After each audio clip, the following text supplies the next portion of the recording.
I mean, Walmart's one of those underlooked things. There's a lot of people probably on the call right now that like, Walmart, okay, here we go again. But there's a lot of reasons you should actually take a look at Walmart. TikTok seems to get all the press and all the hot buzz right now. Everybody's like, oh, you need to be selling on TikTok. But I think actually Walmart should be something that a lot of people are looking at first, and maybe even before you look at TikTok.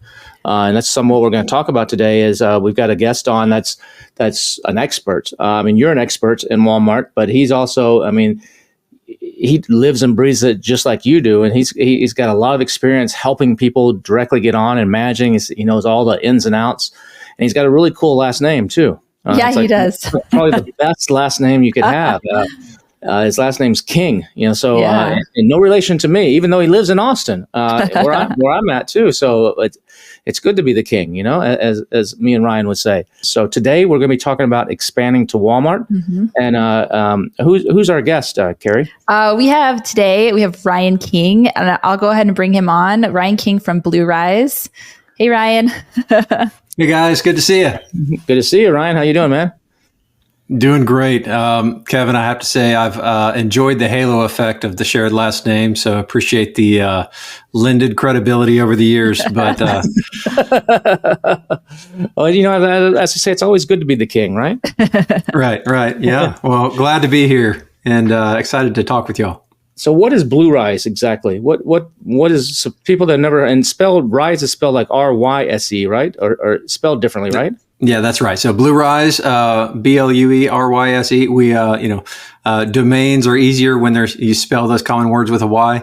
We're a full managed service agency, focused specifically on Walmart.com. So we got our start as Amazon sellers back in 2013.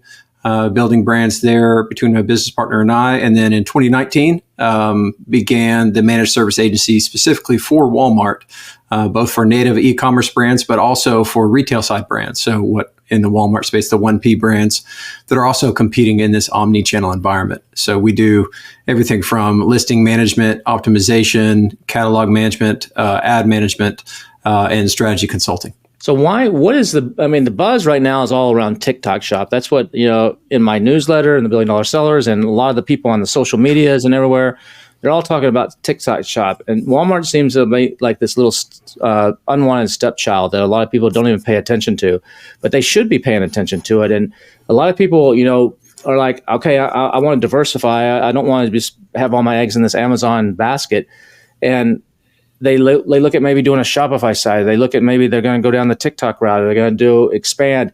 But why should you actually be considering going to Walmart.com maybe as your first step beyond Amazon? Great question. There's probably a lot of different goals for sellers. Some of that might be that they're looking to, back in the day, it was they wanted to de-risk on their platform. They wanted to make sure that Amazon didn't have all the chips. And if they suppressed a listing or something else happened in that regard, that they didn't just all of a sudden turn the lights out on the business. And so they're looking for another marketplace that also has volume that is similar in a kind to Amazon. So they're familiar with how it operates in general, but it's another place to be. And so that's one strategy that people use. Another one would be, we tell brands a lot of times now, if you're a successful Amazon brand or D2C brand, even a retail brand, it's not really a question of if your brand is on Walmart already. It's really a question of, are you in control of your brand on Walmart right now? And so some brands, they just want to make sure they're there and they're established, they're discoverable for shoppers that are coming through any channel, and making sure their brand is consistent and meeting the needs of those shoppers. For others, it's kind of the midterm play. The buzz, several years ago was everybody would say Walmart is Amazon of insert your year back in the glory days of 2009, 2012 of Amazon, but the sentiment was be a first mover and get in, start building out those listings, build out those reviews, that social proof, all those things. Start building your moat early, so that as the traction continues to grow, you're already established and you don't have to fight that battle that others see on Amazon at the moment. So I see that's one of the prevailing reasons for a lot of sellers right now, is to say, okay, it may not be the rocket ship, the slingshot of volume that you may see, or that at least people used to tell about with Amazon, but it's a slow and steady building and growing momentum as Walmart's heavily invested. You've got retailer number one in the world who has made a concerted decision. They've had stops and starts over the years, but there is no question that they are fully committed to e-commerce as the future of omni retail. And so when you've got a giant like that, who from C-suite down is saying this is a major growth lever for us, then they're going to keep pouring in the advancements, the commitments needed for sellers on the marketplace. And so we're seeing that happen. So I say that for a lot of people, the most compelling reason is to get in early still right now and establish and grow, counting on that rising tide lifting all the boats. And so the last one I'd say is you've got assortment. A lot of sellers have assortment that their hero products on a channel like Amazon may not end up being the hero products on Walmart and vice versa. So if you have a broader portfolio of products and you have some in your assortment that may not be performing like you'd like them to on Amazon, those might become the heroes on Walmart because it is a different shopper base, a different assortment they're looking for. And so there's different opportunities. And like you said, getting in early is, I think, important because Walmart, I think Amazon's GMV, their gross merchandise value of what they sold of physical products last year was somewhere around $700 billion. That's 3P sellers like us, and what they sell 1P was somewhere around the neighborhood of 700 billion top line. Walmart was about 100 billion. So Walmart is about a seventh of the size in revenue, but it's growing. Like you said, it's growing rapidly. And you want to be there when it starts. But what's the difference between a Walmart buyer and an Amazon buyer? I mean, a lot of people already have their credit card and everything saved on Amazon, and Walmart has similar things too. But why does someone go to Walmart to buy your product versus Amazon? Is it people that just don't like Amazon? They're the big evil beast, and so they go to Walmart? Or is it a different type of customer base? Is it more the country folk that like to go shop at the stores that end up buying on Walmart?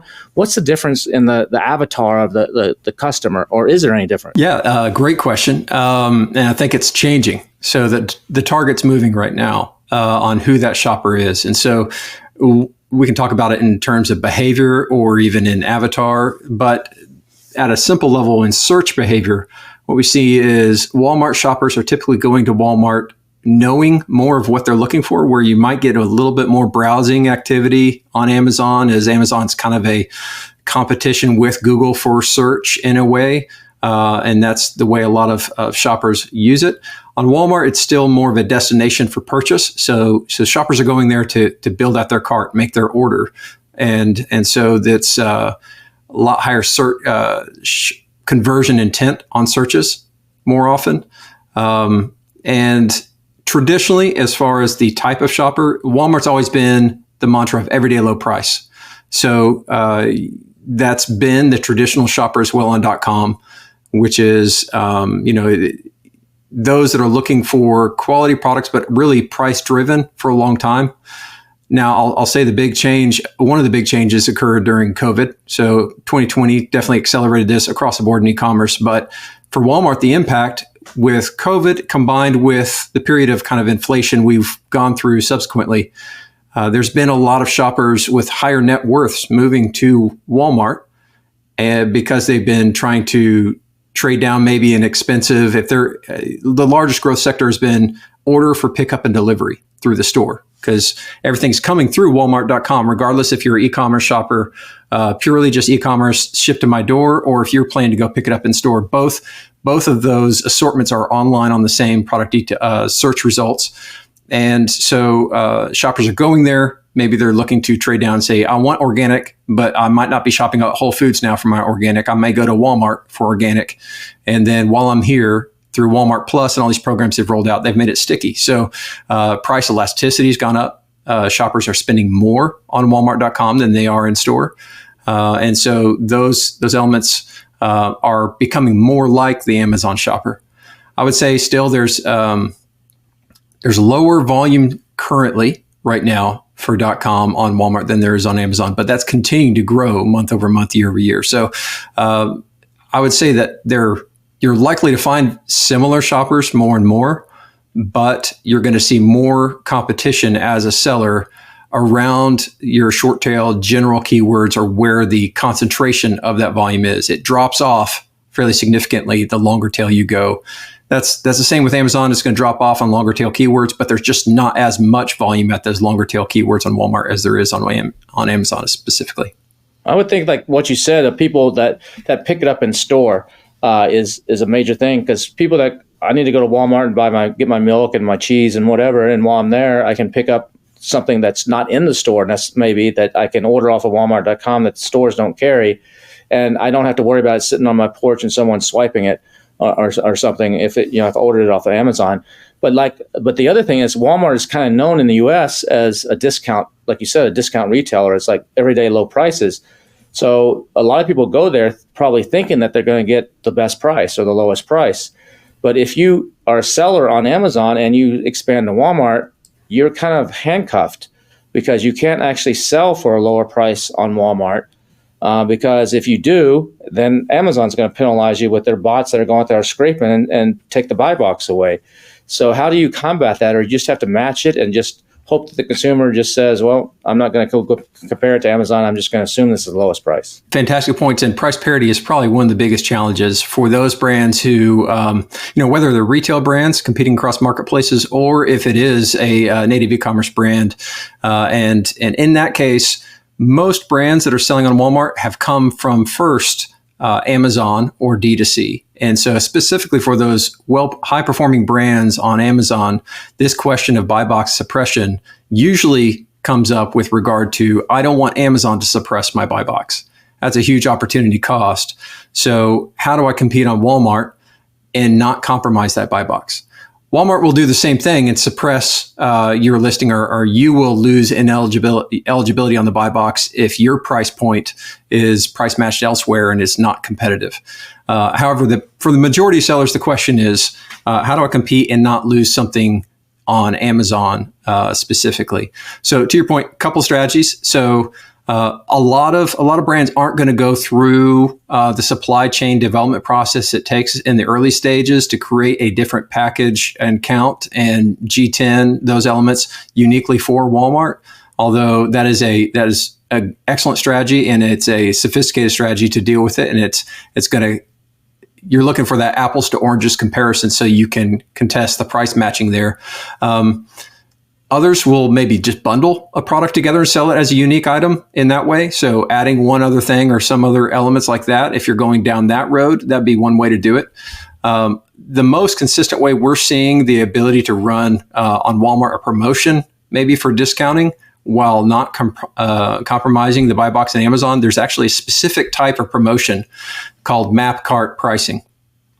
And so it's a way for you to avoid compromising minimum advertised price regulations, but also basically in effect what it does, you have to at least discount your product by 10%, recommended around 20% or so.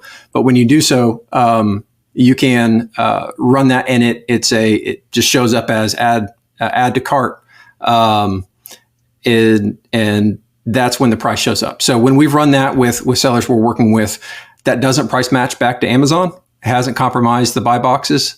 And so that's one way to do it without having to change the supply chain side. When you migrate over to Walmart, you set up on it's very straightforward to set up on Walmart now. I mean, it used to be a complicated process, and you had to go through all these approvals.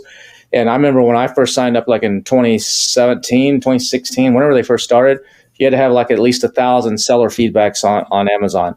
Are there any rules that they're looking at now from someone that's already selling on Amazon? Do they only want experienced sellers, or if you're just starting out, can you actually expand there right away when you're just getting going on Amazon? Or even should you focus first on Amazon, get that rocket and rolling, and then come to Walmart? Or what would be your advice and strategy on those things? Yeah, so I'd say Walmart's still looking for proof of customer service, of success with business management, those kind of things. And so while it's not heavily gated, there still are some elements you're going to need when you apply. I think the other question you asked there is probably the biggest one for sellers right now, and is a question we get. And our advice usually is for sellers that are new, when they're looking to establish their brands, most sellers are looking for, they're starting on Amazon first. And if you're starting there, we would actually recommend start there and generate some momentum and start growing your brand there.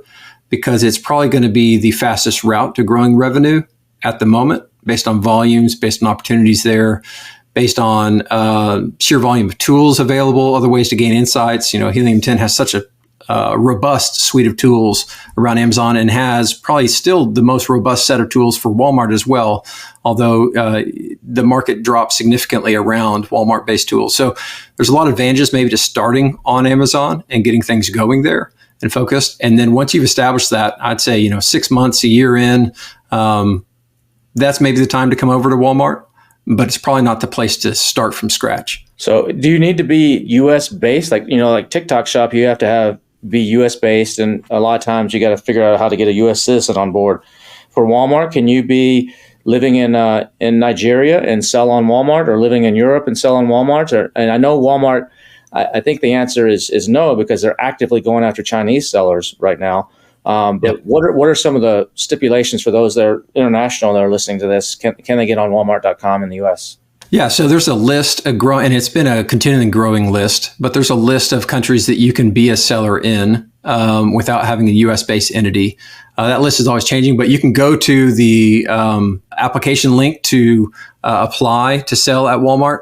And in those cases, you'll see the list of drop-down countries that you can apply from. I think some of the countries that you can apply through are like India, China, Canada, Hong Kong, Japan, Mexico. There's just a good number of countries that you can be an established seller in, or a business entity in, that they'll let you into Walmart.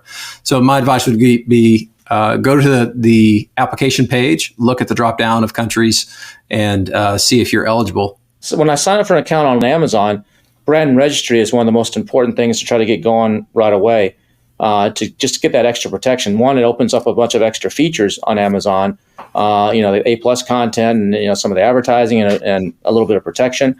Does Walmart have something similar to that? And is that something are there problems there that you should really make sure you get your trademarks and everything over on Walmart? So Walmart has, the equivalent would be Brand Portal. And I would absolutely recommend, if you're the seller, if you're the brand, to register through Brand Portal. The main reasons are there's certain advertising opportunities that are only available to brand registered brands. So sponsored brand videos, sponsored brand ads that go across as banner displays. Another major one would be brand shops, brand shelves. We can talk about later as well. And then IP protection. So probably the biggest issue for brands selling on Walmart, if you're a successful brand, is drop shipping sellers. And there may be even drop shippers that listen to this and are drop shipping to Walmart. It's a very common business model. It can be a very successful business model. However, the issue pops up when drop shippers or others are creating duplicate listings, not using the actual G10, the actual product identifier number when they're setting up. So you can set up a product by match. You can enter the G10, and Walmart will find in the system which listing matches that, and then you can apply to sell on that listing. Walmart's open marketplace, so anybody can sell on any listing just about. There are some gated categories, but not nearly as many as Amazon. And in that case, if you are the brand, if you are the seller, Walmart's not going to intervene, just like Amazon's not going to intervene if it's multiple sellers on that account. You're going to have to compete on price and those kind of elements. But what we see is endemic on the platform still is duplicate listings popping up all over the place. People are using a different G10 to create their own version of that same product listing and trying to capture search volume there. And so the advantage of being registered in Brand Portal is that you can file IP infringement claims. And in this case, the most successful one to do is to file claims against those alternate listings for using your copyrighted imagery. And so we see success of getting those pulled down within 48 hours typically when that happens. Now, you can still file that IP claim even if you're not registered through Brand Portal. There's a link to file that claim, but you can't track its progress. You can't see the history, all those kind of things. So it just gives you greater credibility in those and greater ability to look back at the progress. And the last one I'd say is if you're a registered brand, it's going to give you the highest content ranking for your listing. So even if there are other sellers that have tried to change that listing content, you're going to outrank them as the registered brand. And chances are you're not going to have to deal with things changing on your listing in that regard. It used to be a big separation between Walmart.com and the actual retail division, and now there's some synergy between them. And I've heard a lot of stories about sellers that were selling on Amazon that just were that they wanted to go retail. They wanted to expand into actual physical retail, and they're just having a little bit of trouble getting a meeting with Walmart or anywhere. But they went on Walmart.com, put a few of their products on there, and the buying team at Walmart, the physical stores, is now paying attention to some of the data that's on Walmart.com and going, wait, this product right here is crushing it on Walmart.com. This looks like a good product that we should actually bring into retail. And that's where the huge money's at right now on Walmart, is if you can get 4,500 stores or something like that they have, if you can get even a fraction of those stores, start with a 500 or 1,000, that could be some serious money. Is that still the case? Is like this Walmart.com, you might look at it as like, okay, this is going to be 10% of my sales on Amazon. And that's fine. I'll take an extra 10%, or in some cases it might be 50%, depends on your category and, the competition. But should you also look at it like, you know what, this could be a great opportunity to actually get into the physical retail stores too by proving myself on Walmart.com. When we talked about reasons earlier about why sellers should look at Walmart, this is one I didn't mention there purposely because it's probably a much smaller subset. But for those brands that are larger or looking to get in retail, it's a no-brainer to take this route to at least try and get that meeting. Now, Walmart's the biggest retailer, and so as far as mass retail goes, that's the one everyone wants in.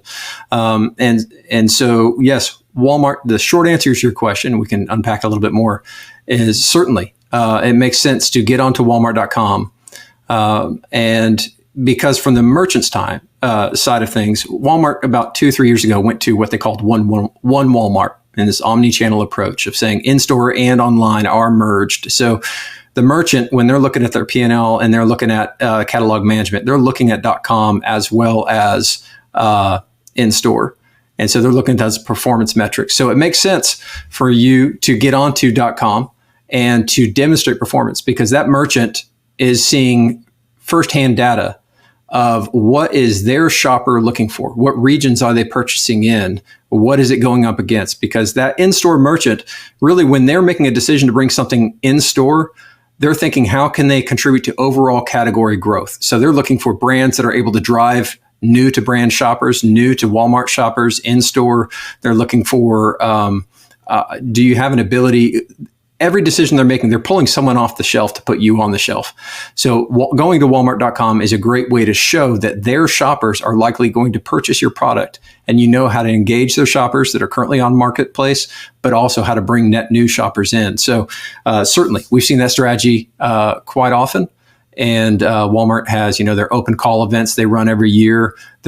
2 years ago, they gave first crack at applying to open call to Walmart Marketplace sellers. For this reason, saying we want to give them the option to come present to us, and we're already going to have some data.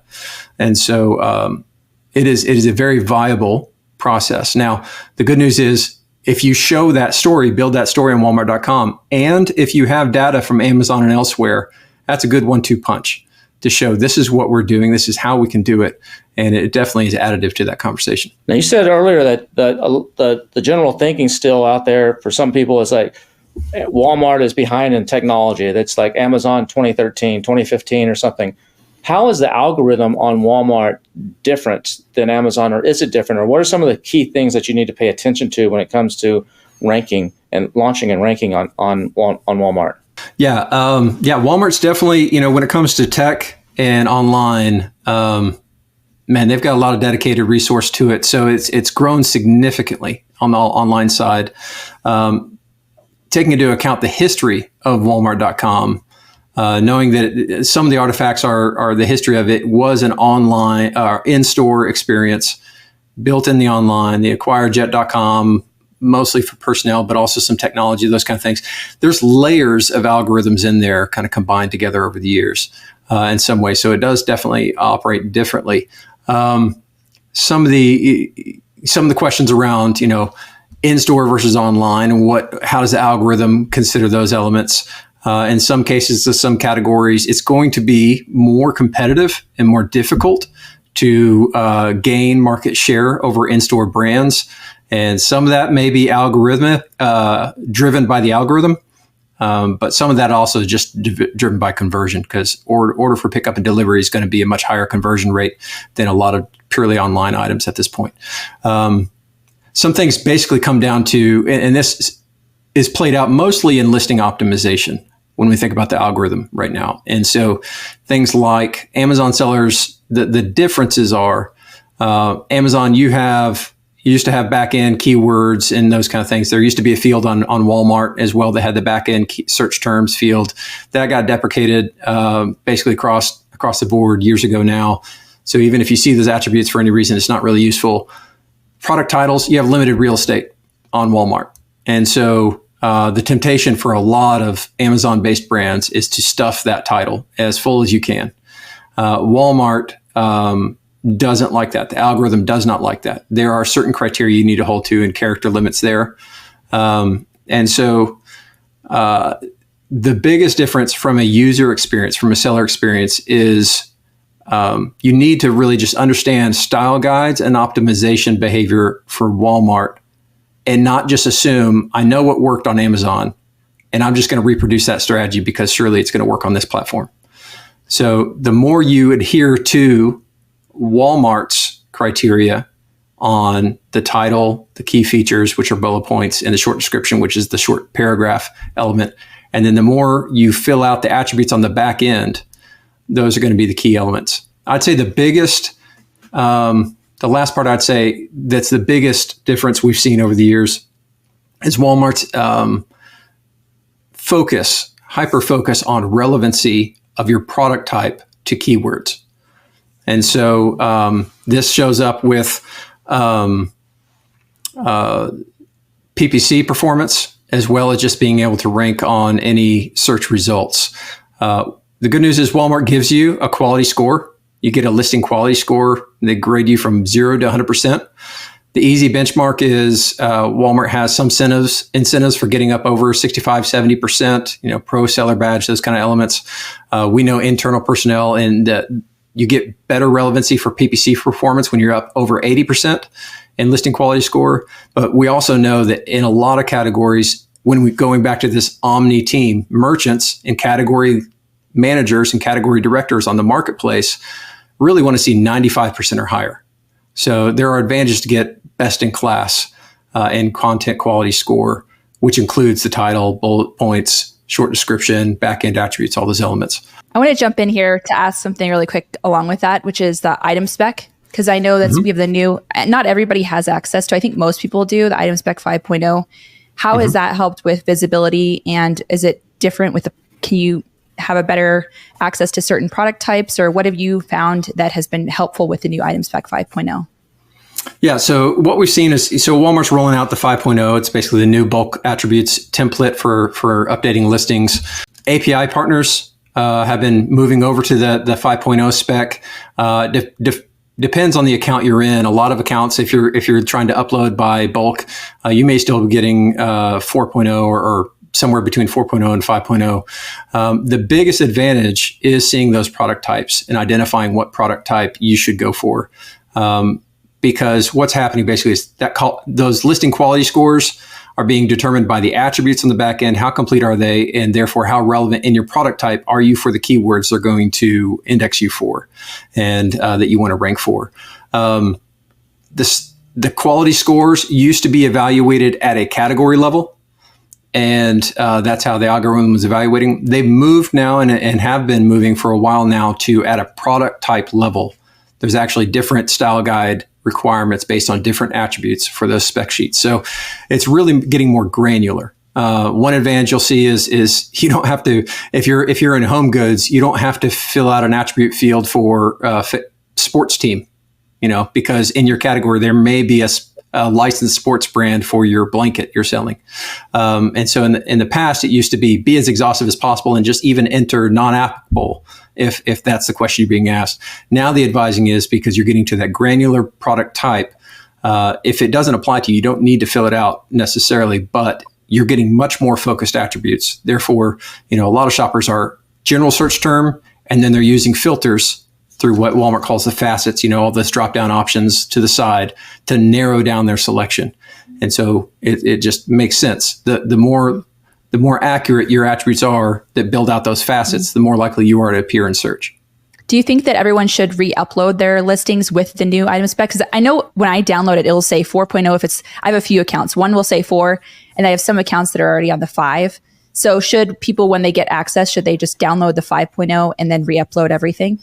I don't know if we see enough yet to see there's a dramatic difference yet. What you're more likely going to see, so yes, if you have it available, certainly do it and learn it, because your score will be impacted over time by it. So what we're seeing more symptomatically is people's content quality scores are dropping, and they don't know why. They maybe set it and forget it a long time ago. They were at 90, 95, and now they're at 78, 80, because it's no longer the attributes they're being graded on. And so at the very least, I'd say go look and see what the attributes are and what you need to fill out, because there's likely new attributes that are being asked for. Now, you said the Pro Seller badge earlier is a big factor in that rating. What is the Pro Seller badge, and what do you need to do to get that, or why is that so important?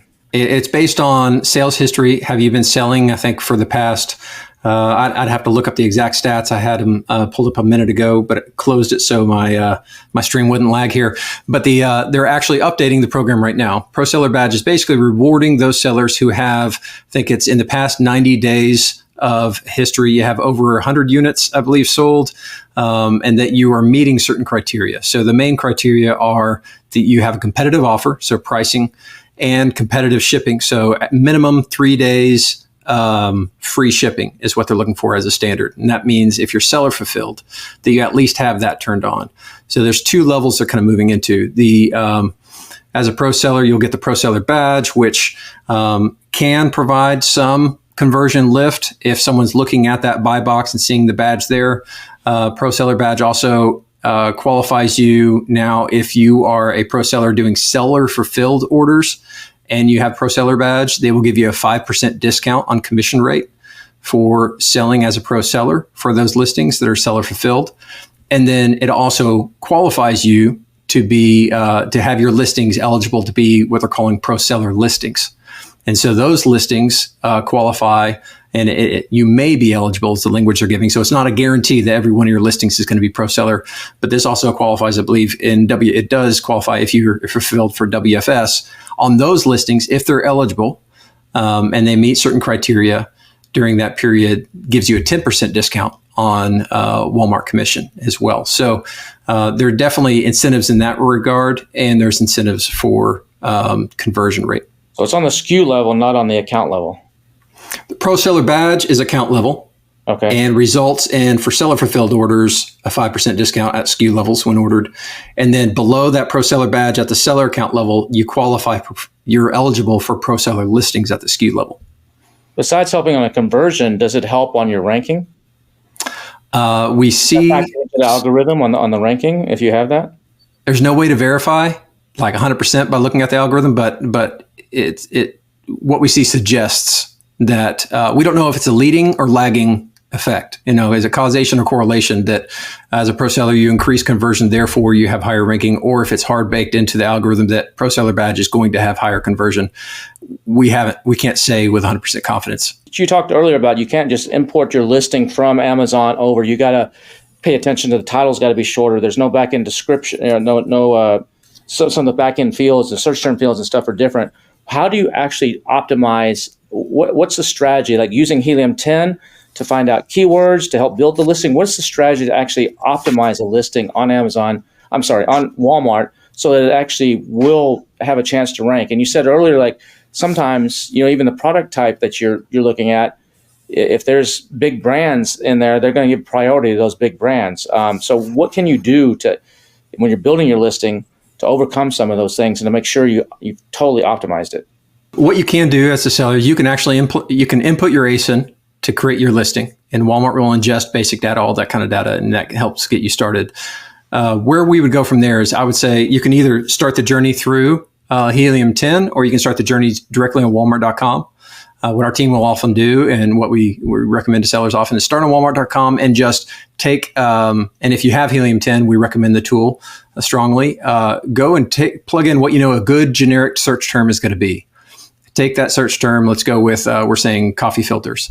And you plug that search term in, sort by bestseller, and then open up X-Ray. And you can take, I think it's up to 20 in Cerebro. I always do 15, but it's up to 20 of the top selling listings. Bring them over into Cerebro, and then evaluate and pull the Walmart search volumes. Now you're going to get high, medium, low as a range in those search volume results, and sort by high to low, and pick the top 20 or so keywords they're going to be that you're seeing on Cerebro there, and then from there, we use those keywords, take the top 1 or 2 keywords, and you probably in your product title are going to only have space to put 1 or 2 keywords in there. They're going to be the top ones. Historically, we've seen the title is going to give you about three times the ranking power of anywhere else on your listing for those keywords. So pick some good ones there. And then repeat the remainders once or twice, not overly so, don't overstuff, and make it more so readable. Walmart wants short description, which is the paragraph format, and long description, which is the key features, the bullet points. They have certain criteria you're going to need to know by the style guide, which are much more, they're less salesy. It's much more clear, concise, professional language. Sellers might look at it and think it sounds boring and it can't sound as flashy, and I can't put the, Amazon's deprecating emojis as well anyway for a long time, but you got to be clean and concise, and it's got to be readable. And there's character and word count suggestions there that you'll get, but make sure you're optimizing in that regard. And then the other element is going to be back-end attributes. So make sure that those back-end attributes are complete. Main thing is don't overstuff the title. Use the same basic principles you understand for best practices on Amazon. Your image stack is going to be very similar, but make sure you're highlighting the benefits to the customer. That image stack should look like a storyboard of the customer's journey of what's convincing them to click through and buy. And also, we see a lot of people missing out on the opportunity to optimize there's optimized by algorithm, and it's part of the question we're answering. There's really optimized for conversion. What's the shopper looking for? And so include images in there in that image stack that involve product assortment. What else can you cross-sell that you're also selling on Walmart that the shopper may not be aware of? So those are a few of the tips. So besides optimizing your listing and gearing it towards making sure you have the good keywords, like you said, the weights in the title, and a lot of that, what about when it comes to advertising? What are you seeing is giving the best ROI, or what are some of the best advertising strategies when it comes to getting your visibility on Walmart? Advertising is going to be heavily influenced by relevancy. So we talked about product type. We talked about how that impacts relevancy for those keywords and those elements. With all those things considered, the best way to get going is usually we see a dual-pronged approach. So automatic and manual campaigns through sponsored product. So when we're talking about ROI, there's different goals. For some brands that want to increase new to brand sales and broader awareness, there's going to be maybe more sponsored brand or upper funnel type things. But for a lot of sellers, what they mean is just flat sales. Is it profitable sales, and how do we get that going, and how do we succeed there? So sponsored product, largely through Search and Grid. So you got your automatic bidding campaign, which is going to be more your exploratory. You're going to keep that capped at a relatively lower budget so it doesn't go crazy. It's going to skew towards branded terms, those types of things, but it's also going to give you placements next to on other competitors' PDPs and buy box. You can also get those placements on manual, but it's going to explore a bit, and you're going to see what are those indicators of where things are happening. But just like Amazon in the early days as well, where you're going to get efficiency is identifying on sponsored product manual campaigns and Exact Match or others. You're trying to harvest those words to get into top of search. So you might put a multiplier top of search for sponsored product for in-grid because that's where you really want to win above the fold. And so you can target some other placements you can factor on and consider is that a majority of traffic going to Walmart.com is coming through mobile. So you might want to add a multiplier on placement in mobile, also with top of search as well. And so you can look at desktop. If you're think about where people are shopping for your product. If your product is something that takes more consideration and more research, maybe desktop modifier might be something that you see as increasing bids there, and you're going to see higher, if it's ROAS you're looking at or tacos, whatever it may be, you're going to see maybe a bump there. But really the goal would be launching auto campaigns, but not with so much spend that you're tanking conversion rate because it's going after complete irrelevant terms. But really your goal is to start learning by getting those impressions, getting some signs of conversion rate, and then doubling down through manual bids, exact match to increase those. And that gets the flywheel going. With the greater relevancy, the lower your bid's going to have to be to win, because it's basically an enhanced second bid auction. It's whoever's bidding higher, but also a major factor is if someone's bidding a little bit lower than you, but Walmart sees them as more relevant, they'll win the bid for that placement. And so you're trying to get that flywheel going and see that efficiency grow. Just before we wrap up here, what's something that you're seeing on Walmart that you're excited about, that's coming out, that's in the pipeline that they're starting to talk about, or something that's like, man, this is going to be kick-ass when they launch this. It's going to really help sellers and really make things easy. What's some things that are coming down the pike that make you excited when it comes to Walmart? Yeah, one of the new ones that just came out that we're excited to see it continue rolling out is sponsored brand shops and shelves. So one of the big things we've seen is the impact of offsite traffic. So whether or not you're a aspiring retail brand or you're trying to drive sales and really kind of grow ranking, offsite traffic is rewarded highly. But in the past, like I mentioned, where others are creating duplicate listings, people trying to conquest or muddy up the search results, even on a branded search, sponsored brand shops and brand shelves are a unique destination that clears all that distraction aside and helps you drive traffic to your own. So we're seeing increased conversion rates, increased efficiency from offsite traffic driving to a brand shop or brand shelf. And those are available for free for somebody who's brand registered. What's the difference in the two for someone that doesn't know? What's the difference between a brand shop and a brand shelf? So think of brand shop as the landing page that can contain multiple brand shelves. So you're going to have at the brand shop a hero image with your logo, those kind of elements, and maybe a call to action button. And then you're going to have ways to display different shelves. The shelf is up.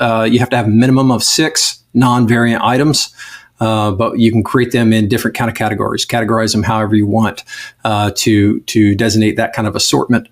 And you can create category level. You can put other videos on brand shop as well. You can build out your story. It's still in its beginning stages, so it's limited functionalities, but you can guide shoppers through your assortment and your own kind of subdomain, so to speak, with Walmart. So they'll give you a vanity URL that you can use that's more simple to understand if you're using and driving from outside traffic or giving it out in different ways. But there's also another URL that you can use in your sponsored brand ads. Instead of when they click on your logo or whatever it is on a sponsored brand ad and just getting a branded search result, you'll actually get driven to the brand shop. Each of the shelves you could also drive traffic to, and those are just going to be the different ways you assort your products together and group them together. Thank you so much for spending the time to answer all those questions. That's a lot to talk for over an hour straight. That was good. That was a lot of good information. Hopefully everybody got some good insights from this. If you're not selling on Walmart, now's the time to get on and ride that wave as it continues to grow. Helium 10's the tool that you want to be using to do all your research and do all your analytics. And then, if you need some additional help, Ryan's company, Rise, will definitely, Blue Rise will definitely help you out when it comes to that. Or if you need a little hand holding along the way, they're definitely the go-to. Appreciate it, Ryan. And everybody, have a great rest of your day and great rest of your week. And we'll see you again on the inside. Take care, everybody.